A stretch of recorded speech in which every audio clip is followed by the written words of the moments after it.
Il est 13h partout en Côte d'Ivoire. Vous êtes sur la chaîne qui rassemble. Bonjour et bienvenue.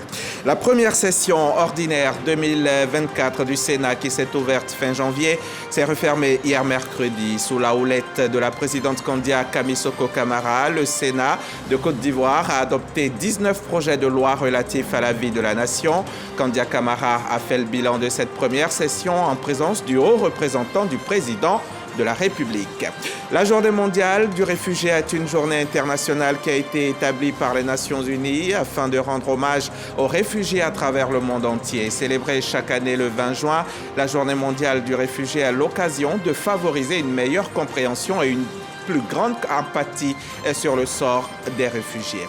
Paris reçoit ce jeudi le Forum mondial pour la souveraineté et l'innovation vaccinale qui doit réunir des représentants des États africains, des donateurs de l'industrie pharmaceutique, de la société civile et des organisations internationales. Les présidents du Sénégal, du Ghana, du Rwanda, du Botswana font le déplacement. Je vous le disais donc au sommaire, la première session ordinaire 2024 du Sénat qui s'est ouverte fin janvier s'est refermée hier à Yamoussoukro.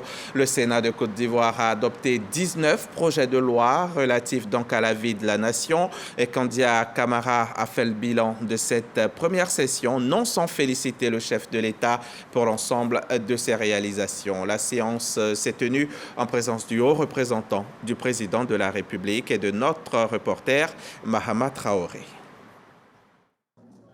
Suite à la révision constitutionnelle survenue en juillet 2023, le Sénat et l'Assemblée nationale légifèrent de nouveau en 2 sessions ordinaires chaque année. Le jour indiqué par l'article 94 nouveau de la Constitution pour la clôture de la première session du Sénat, correspondant à ce mercredi 19 juin, les membres de la Chambre haute du Parlement se sont donc retrouvés à la Fondation Félix Houphouët-Boigny de Yamoussoukro. À leur côté pour cette cérémonie de clôture, plusieurs présidents d'institutions, dont le haut représentant du président de la République, Gilbert Koné Kafana, des ministres gouverneurs de district et des diplomates.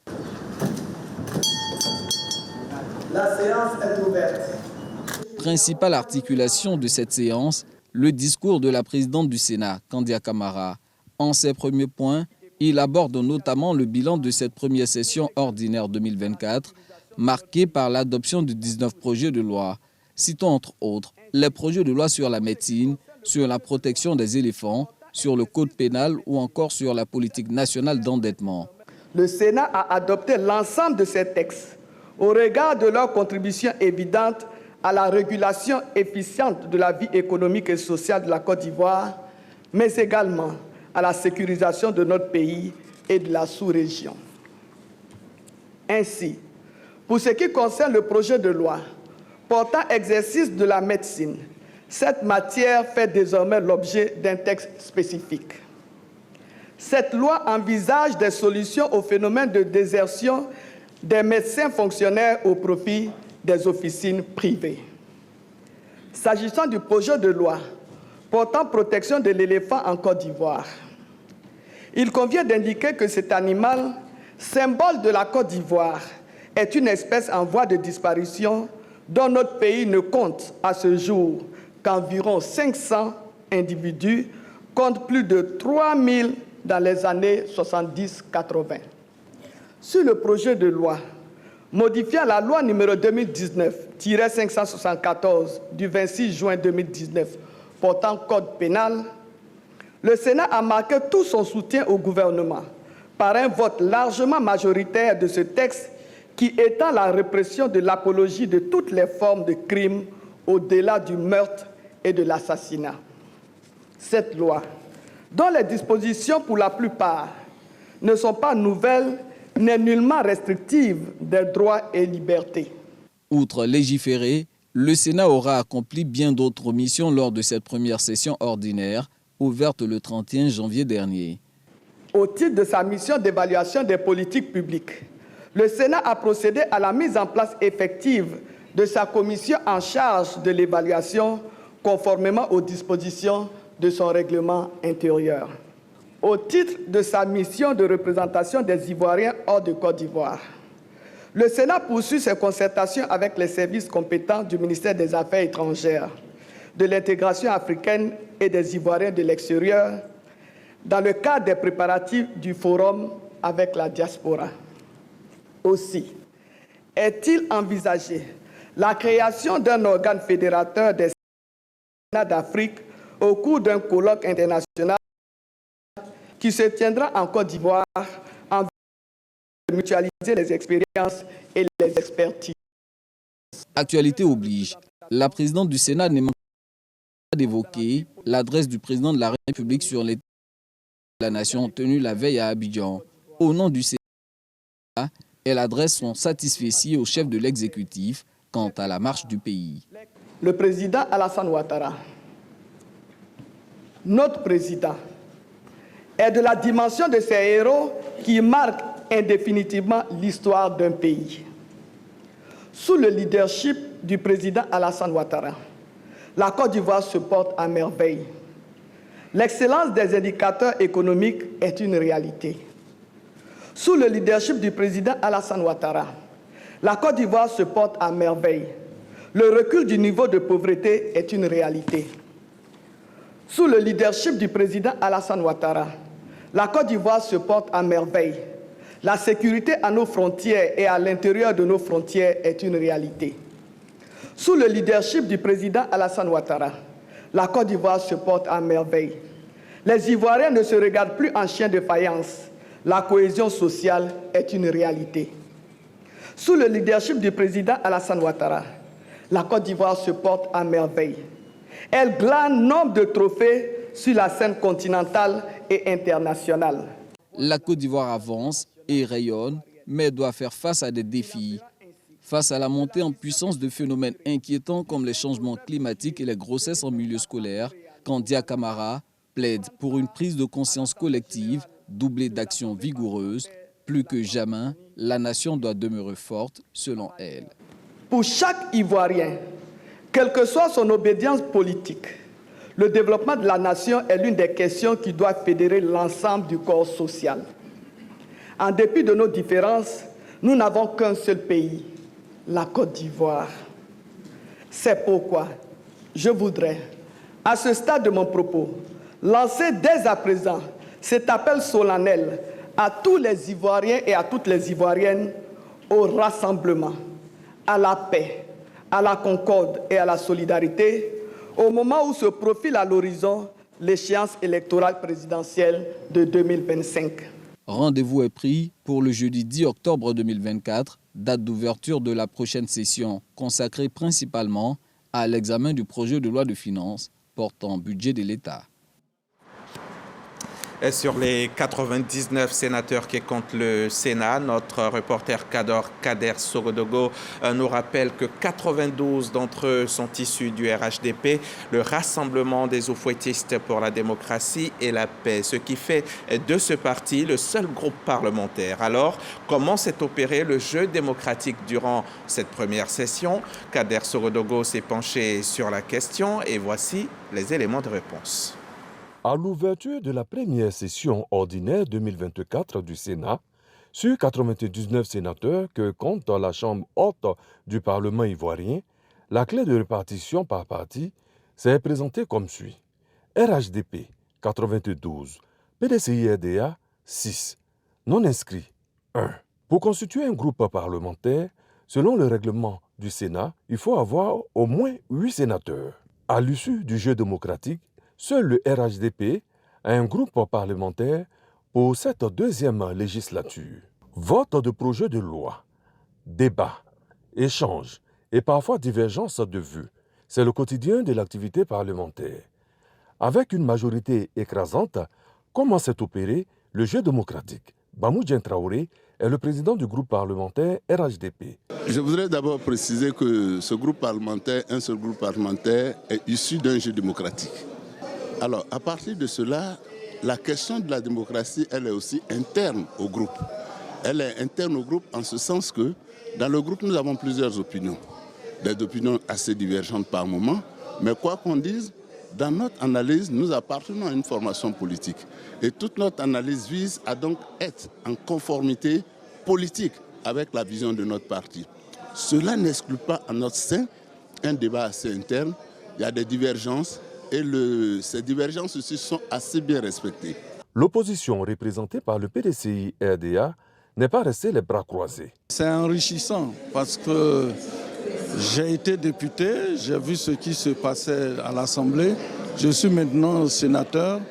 En tout cas, l'exercice passé montrait qu'il y a de la sagesse et beaucoup de compréhension, beaucoup de discussions, beaucoup de débats. Nous apportons beaucoup par notre contribution au débat. Des choses qui sont passées à l'Assemblée que nous trouvons ici qu'il faut changer. Et l'exercice passé a montré qu'il y a certains éléments que tous les sénateurs sont unanimes que notre participation a été très fructueuse pour le Sénat. Une dame fait figure de non-inscrite. Elle est à sa 2e législature. Le regard d'une sans casquette. La démocratie, je peux dire qu'elle existe au sein du Sénat. Il peut y avoir un seul groupe parlementaire, mais disons que les débats sont d'abord techniques. Et le Sénat, c'est d'abord une chambre des sages, une chambre de personnes qui ont des expériences. Quand vous assistez au débat au Sénat, c'est des questions techniques, c'est des questions pertinentes. Le débat, il est technique, mais le vote, il est politique. La démocratie est respectée, le temps de parole est respecté, la possibilité de s'exprimer est respectée. Après 6 mois d'activité intense, la première session ordinaire 2024 s'est refermée le 19 juin. Les sénateurs partent en vacances. Ils reprendront dans le courant du mois d'octobre. Hier également, au CESEC, ici à Abidjan, c'était jour de plénière au cours de laquelle l'institution a adopté le projet d'avis portant sur l'habitat durable et le respect des normes de construction. Il s'agit de l'amélioration de la qualité du cadre de vie prôné par la politique de logement durable du gouvernement. Retour sur cette séance avec Marie-Chantal Akandan, Tatiana Bonou et Samassi Alassane. C'est à l'unanimité que le projet d'avis sur la problématique de l'habitat durable et les normes de construction a été adopté au CESEC lors d'une assemblée plénière présidée par Dr Eugène Aka-Awele, président de l'institution. Je voudrais adresser mes vives félicitations à la présidente de cette commission, Mme Kaboré Diabaté Monique Colette, épouse Kakoutié, aux membres du bureau, ainsi qu'à tous les membres de la Commission des affaires sociales et culturelles pour le travail fourni qui, nous le croyons, est de qualité. Merci à toutes et à tous pour la teneur de vos précieuses contributions, faisant toujours des choix qui s'inscrivent dans la vision du président de la République. Ce projet d'avis intervient dans un contexte marqué par plusieurs drames liés à l'écroulement d'immeubles, d'où l'urgence de la construction sécurisée et durable. Dans les normes de construction, il y a le cadre juridique, il y a le cadre politique et il y a le cadre aussi technique. Tout ça rentré en compte et dans ces normes de construction, il a été proposé d'inclure nos matériaux traditionnels et de bien revoir aussi, parce que ce sont des textes qui sont en relecture concernant les normes de construction. Le président du Conseil économique, le Dr Aka-Awele, va présenter ça au président de la République afin que notre avis soit pris en compte dans les actions du gouvernement pour le plus grand bonheur de la population. Le projet d'avis finalisé vise à renforcer les mesures pour assurer un cadre de vie de qualité et la préservation des vies humaines, en accord avec la politique de logement durable soutenue par le président de la République. En bref et en image, chaque année le 20 juin, le monde célèbre la journée mondiale du réfugié, journée internationale visant à mettre en lumière la persévérance et le courage des personnes qui ont été contraintes de fuir leur pays d'origine pour échapper au conflit ou à la persécution. Ensemble, nous pouvons défendre leurs droits de rechercher la sécurité, renforcer notre soutien en faveur de leur inclusion économique et sociale et plaider pour trouver des solutions à leur sort. Les transfusions de sang et de produits sanguins contribuent à sauver des millions de vies chaque année. Chaque année, le 14 juin, les pays du monde entier célèbrent la journée mondiale du donneur de sang. Cela permet de remercier les donneurs de sang, volontaires, bénévoles, du geste salvateur qu'ils font en donnant leur sang et de sensibiliser l'opinion à la nécessité de donner du sang régulier. En Côte d'Ivoire, la journée a été célébrée à Yopougon. Témoignage, Jean-Marc Djadji. Donner son sang pour sauver des vies. Ce slogan est encore une fois promu ce jour de célébration de la journée mondiale du donneur de sang en Côte d'Ivoire. À ce jour, le pays enregistre plus de 120 000 donneurs bénévoles. De 97 664 poches de sang prélevées en 2011, le Centre national de transfusion sanguine de Côte d'Ivoire, CNTSI, a amélioré ses résultats pour atteindre 234 000 poches de sang en 2023. Nous existons grâce à ces héros du silence. Nous existons grâce à ces personnes qui tous les jours bravent les intempéries pour venir tendre le bras pour pouvoir donner ce liquide-là, ce médicament qui permet de sauver des vies. Nous avons décidé de placer comme vision de faire en sorte que le Centre national de transfusion sanguine soit une structure beaucoup plus moderne. Le chargé du bureau de l'OMS, Dr Zombré Sostène, a rassuré les partenaires sur les actions menées par l'institution pour aider les pays à relever les défis liés à la question de la transfusion sanguine. Dès lors, notre gratitude levait un accent d'appel à l'action, à l'effet de motiver davantage de personnes à donner de leur sang, à sensibiliser le public au besoin mondial de sensibiliser, compte tenu de la grande pénurie que nous connaissons actuellement, en particulier dans les pays les moins avancés.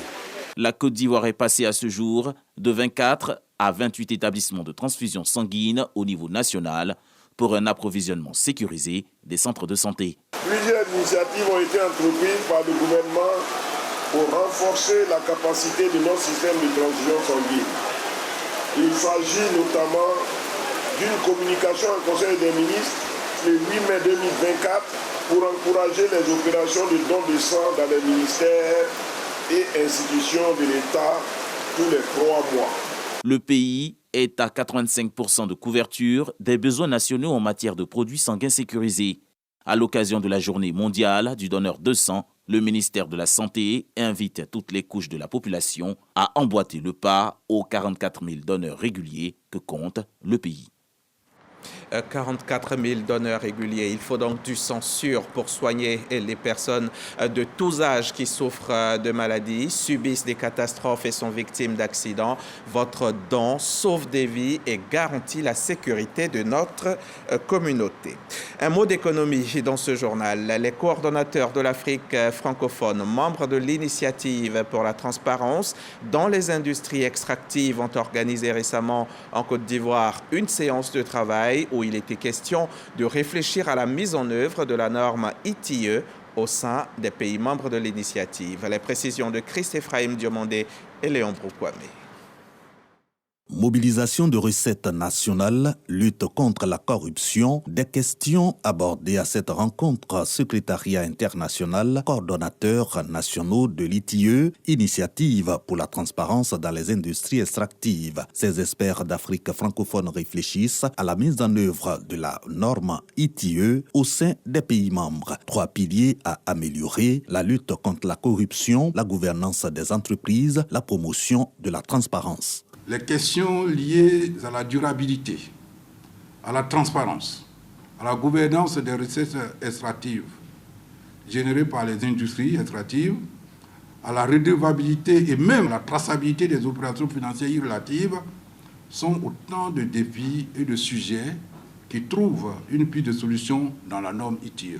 L'objectif, travailler à renforcer les capacités de connaissance de la nouvelle norme ITIE 2023, de partager les expériences des pairs afin de trouver les bonnes pratiques dans les pays d'Afrique francophone et au-delà pour la mise en œuvre de la norme. Pour encourager les travaux, le représentant du ministre des Finances et du Budget explique les retombées de la norme ITIE. Les ressources naturelles considérées comme des actifs essentiels devraient renforcer la mobilisation des ressources internes dans nos États et stimuler le développement ainsi que la création de richesses.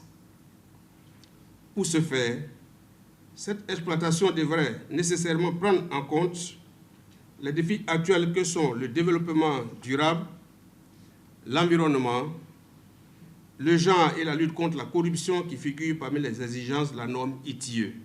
L'ITIE incarne une vision propice, celle de transformer la gouvernance des ressources naturelles à travers le monde par la promotion de la transparence, de la redevabilité et de la répartition équitable des revenus. Elle est fondée en juin 2003 à Londres. L'initiative pour la transparence dans les industries extractives compte 140 délégués représentant de gouvernements, d'entreprises, de groupes industriels, d'organisations de la société civile et d'investisseurs. On en vient maintenant à la 3e édition de la Journée d'Excellence en présence de plusieurs personnalités de la région du Tongpi. C'était au Collège moderne de Mangouin, Irongouin, département de Biankouma. Les meilleurs élèves ont été récompensés et hommage a été rendu au corps enseignant. On retrouve Christ-Ephraim Diomondé. Son reportage est commenté cette fois par Jean-Marc Djadji. Mademoiselle Ata Yasmine, félicitations pour le travail acharné. Des mots d'encouragement et de félicitations du sous-préfet de Pata, Kwaku Joseph, à l'élève Yasmine Ata en classe de 6e au collège moderne de Mangouin-Irongouin dans le département de Biankouma. Elle a obtenu pour l'année scolaire 2023-2024 18,25 de moyenne, ce qui fait d'elle la majeure de tout l'établissement. Nous sommes à la 3e édition de la journée d'excellence du collège moderne de Mangouin-Irongouin. Une journée qui met en lumière le mérite dans les classes de 6e à la 3e. Pour le corps enseignant, cette initiative vient booster les élèves. Seul le travail paye. Et aujourd'hui, vous avez vu, j'ai insisté à ce qu'on ne prime que les élèves qui ont une moyenne de 15 et plus. Et j'ai demandé toujours à ce que les élèves se consacrent au travail et je pense qu'ils ont bien écouté mes conseils. La célébration de l'excellence, c'est indiquer aux apprenants la voie royale du succès. Célébrer l'excellence à l'école, c'est faire découvrir à l'élève la satisfaction du travail bien fait et la fierté d'être distingué parmi tant d'autres. Célébrer l'excellence conduit à une prise de conscience. C'est pourquoi il faut saluer le travail du personnel d'encadrement du collège moderne de Mangouin-Irongouin qui a initié cette cérémonie. Le parrain de la cérémonie, fils de la région, Deli Mamadou, a exprimé toute sa gratitude au corps enseignant pour le travail abattu au sein de cet établissement. La meilleure terre dans laquelle il faut s'aimer, c'est à l'école. Et je voudrais tirer le chapeau aux enseignants qui viennent ici et qui consacrent tous leurs efforts à la formation. C'est un sacerdoce et nous voulons vous dire merci. En dépit des conditions difficiles, vous avez donné le meilleur de vous-même. Vous avez fait du collège moderne de Mangouin un collège d'excellence. Un collège qui a tourné le dos carrément, qui a trouvé le remède des grossesses en milieu scolaire. Cette célébration de la journée d'excellence à Mangouin-Irongouin a été meublée par des danses du terroir. C'est la transition parfaite pour vous parler de baccalauréat. Le baccalauréat donc 2024 qui se poursuit sur toute l'étendue du territoire national. Eugène Atoubé, notre chef du service régional, a fait un tour à Séguéla dans le Haut-Rodougou. Il a pu se rendre compte que de nombreux candidats au bac sont loin de leur famille et de leur lieu d'habitation habituel. La solidarité, heureusement, ne fait pas du tout défaut à Séguéla. Les enseignants de la localité se sont organisés pour offrir à ces candidats-là le déjeuner chaque jour de composition. Allons-y à Séguéla.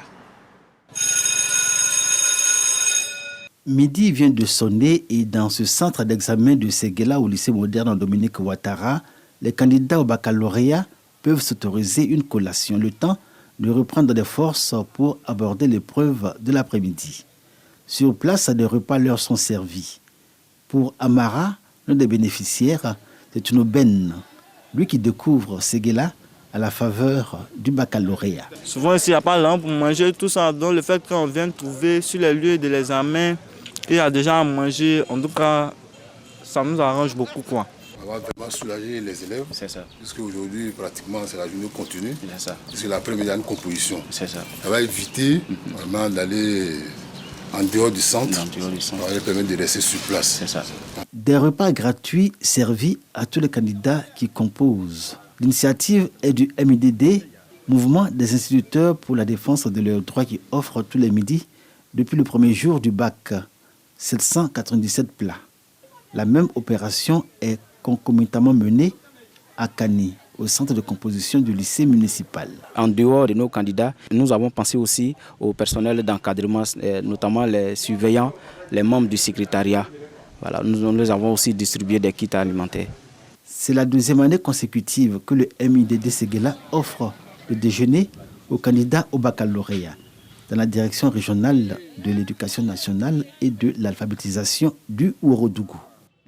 On va laisser les futurs bacheliers se concentrer sur leur examen et on va y aller pour la fête du CPPE de Djorobité 2. Une fête qui marque la fin d'année chez ces tout-petits qui se sont vraiment lâchés. Une fête de fin d'année sur fond de promotion du Centre de protection de la petite enfance pour ses atouts dans le développement cognitif de l'écolier. Le reportage de Diarasouba Ami et Ousmane Diomandé. Le Centre de protection de la petite enfance de Djorobité dans la commune de Cocody a célébré sa traditionnelle fête de fin d'année. Une célébration marquée par des sketchs, des jeux et des poésies. Moment festif qui a permis aux enfants de faire montre de leur savoir-faire. Une bonne année scolaire, je suis content de partir en vacances. Face aux prouesses des enfants, les encadrants ont invité les parents à s'impliquer dans le parcours préscolaire de leur progéniture. Un enfant qui n'est pas préscolarisé n'est pas bien pour son développement. Surtout au niveau des enfants que nous avons ici, nous avons des enfants porteurs d'handicap, nous avons des enfants sains. Donc tous ces enfants ont droit aussi à l'éducation. Donc pour ces enfants-là, pour leur futur, leur encadrement au niveau du CP1, il faut vraiment qu'ils passent par le centre de protection de la petite enfance pour être vraiment bien outillés. Après une année entière de travail, quand il faut se dire au revoir, il faut organiser une telle fête pour deux raisons essentielles. La première, c'est de dire aux enfants qu'ils étaient là, on était contents. Maintenant qu'ils vont vers leurs parents, on est toujours content de les accompagner. Le défilé des élèves de la grande section qui feront leur premier pas l'année prochaine aux primaires a refermé la porte de cette cérémonie. Venons-en maintenant à la journée de formation sur l'éducation aux médias. C'est à l'initiative des bénévoles de l'éducation aux médias et l'information. L'objectif affiché, c'est bien de renforcer les capacités des bénévoles amateurs en éducation aux médias et à l'information. Mariam Sangaré, Grace Kando et Ousmane Diomandé vont nous en dire plus. L'Internet est aujourd'hui le lieu où se manifestent les mauvaises mœurs telles que la désinformation, la manipulation de l'information, entre autres, d'où le projet Desinfox Jeunesse initié par les bénévoles de l'éducation aux médias et l'information. Le projet Desinfox Jeunesse va donc constituer ici en Côte d'Ivoire, dans un premier temps, à la formation des personnes qui vont former les jeunes, mais également à la production de ressources pédagogiques qui vont être utilisées pour sensibiliser les jeunes qui sont victimes parfois de désinformation, de manipulation. Pour les participants, ce projet sera d'utilité publique pour la jeunesse. Une fois qu'on sera formé, on sera déployé sur le terrain. On va remettre ce que nous avons retenu comme information aux autres. Donc, c'est vraiment un impact important sur la population ivoirienne. Pour Lala Oku, représentante de l'UNESCO, c'est une initiative à encourager.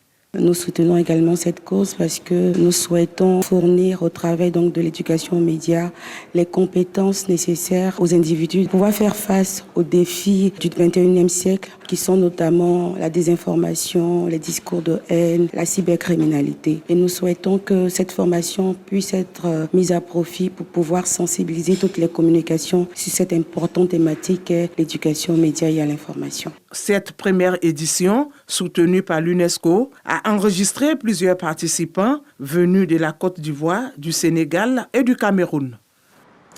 C'est parti pour la première édition de l'art au féminin. Le top départ sera donné demain 21 juin et ce jusqu'au 28 juin prochain. Les lieux, ce seront le Centre d'action culturelle d'Abobo et le Palais de la culture de Trècheville. Régis Kofi était cette semaine à la cérémonie de lancement.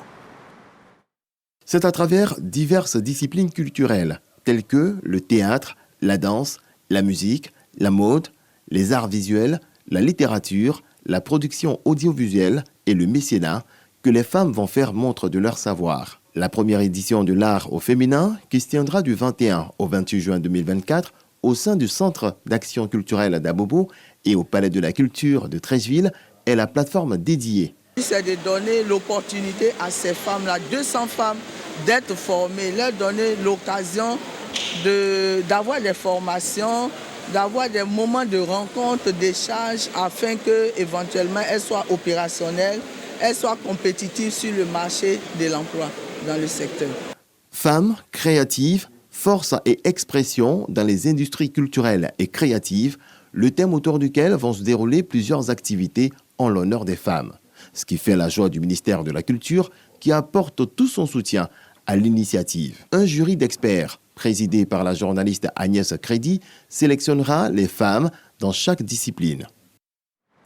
Après la culture, on va parler de foot. Un mot de foot donc dans cette édition, plutôt une cérémonie de récompense des acteurs du foot.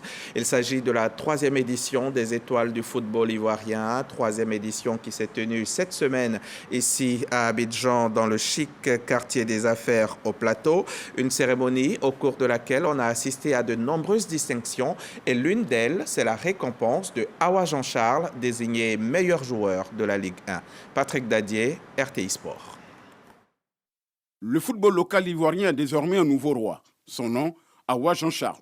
Le jeune milieu du Stella Club d'Adjamé, 22 ans, a inscrit 12 des 39 buts des Maillons et délivré 9 passes décisives. Grâce à son gros volume de jeu dans le secteur médian, il succède ainsi à Ouattara Brahima du RCA et remporte 500 000 francs CFA, le plus gros prix des étoiles du football ivoirien offert par le partenaire. Nous sommes là pour accompagner le sport dans son entièreté. On est tous dans la mouvance, on va dire. Toujours au niveau de la Ligue 1, le prix du meilleur espoir est revenu à Kanté Abdoulaye du RCA, âgé de 17 ans. Charles Ayaye Foli à Sec Mimosa et Maxime Guamene, FC San Pedro, enlèvent respectivement les prix de meilleur gardien de but et d'entraîneur de la saison 2023-2024. Dans la catégorie 2-3, plusieurs distinctions ont été faites. Le football féminin est également à la une. Sandrine Niamien, Interclub d'Abidjan, et Gossé Marie Afad sont primées meilleures joueuses et meilleurs espoirs. En Ligue 2, Ozal rafle toutes les catégories. Pour les prix spéciaux, la palme d'or du plus beau but de l'exercice 2024 a été attribuée au pensionnaire du stade d'Abidjan, Corée Saint-Jean. Odilien Kosonou, du Bayer Leverkusen, meilleur joueur ivoirien évoluant à l'étranger, et le prix spécial décerné à la RTI pour la production, la diffusion et la promotion du football ivoirien depuis de longues décennies. Ça fait plaisir de voir ce genre de cérémonie qui récompense tous les athlètes du pays et aussi à l'étranger. Et franchement, il y a peu de plaisir. Plusieurs personnalités ont répondu à l'appel de l'EFI, dont l'ambassadeur de France, Jean-Christophe Béliard, Adieu Maître Silas, ministre délégué en charge des sports, et Paulin Claude Dao, premier vice-gouverneur du district d'Abidjan. La messe Kwafli est, elle, à sa 2e édition. C'est une messe de dévotion de l'aumônerie des militaires et paramilitaires. Cette édition 2024 s'est donc tenue cette semaine dans la commune du Plateau, à l'église Saint-Paul. Occasion pour chaque fidèle de renouveler son engagement spirituel. Espérance Kisoki et Jean-Marc Djadji ont fait un tour sur place. Créée il y a 20 ans, l'aumônerie militaire et paramilitaire de Côte d'Ivoire est en pleine festivité pour le Christ. Nous sommes à la 2e édition du Kwafli. Se mettre à l'écoute du maître est le sens de ce concept tiré du dialecte de la langue Bon. On s'est dit que cette personne, c'est son éminent Jean-Pierre Cardinal Coutoin. Alors nous sommes venus l'écouter pour qu'il puisse nous donner la parole de sagesse. La parole qui peut nous donner cette force de toujours travailler, de toujours avoir un moral haut, de toujours nous occuper de la situation familiale et de toujours aussi servir l'État. Nous voulons qu'au sein de nos armées, il y ait des personnes qui soient loin de la grâce de Dieu et qui aient la crainte de Dieu. Et c'est pour cela que nous sommes là aujourd'hui, pour confier également notre pays au Seigneur, à Dieu, confier notre président de la République à Dieu, toutes les autorités à Dieu, afin que Dieu puisse veiller sur notre beau pays, la Côte d'Ivoire. La célébration du Kwafli est le symbole de l'engagement du chrétien militaire et paramilitaire pour la foi chrétienne. Je vous l'annonçais au sommaire, Paris reçoit ce jeudi le Forum mondial pour la souveraineté et l'innovation vaccinale organisé à l'initiative de Gavi, l'Alliance des vaccins, de l'Union africaine et de la France au nom de l'Europe. Il doit réunir au siège du ministère des Affaires étrangères des représentants des États africains, des donateurs, de l'industrie pharmaceutique, de la société civile et des organisations internationales. Les présidents du Sénégal, du Ghana, du Rwanda, du Botswana font le déplacement et l'objectif est de permettre à l'Afrique de disposer de plus de vaccins et plus vite, quitte à ce qu'elle en produise davantage sur son sol. Voilà pour ce 13h. Merci de l'avoir suivi. Je reviens chez vous vendredi de la semaine prochaine.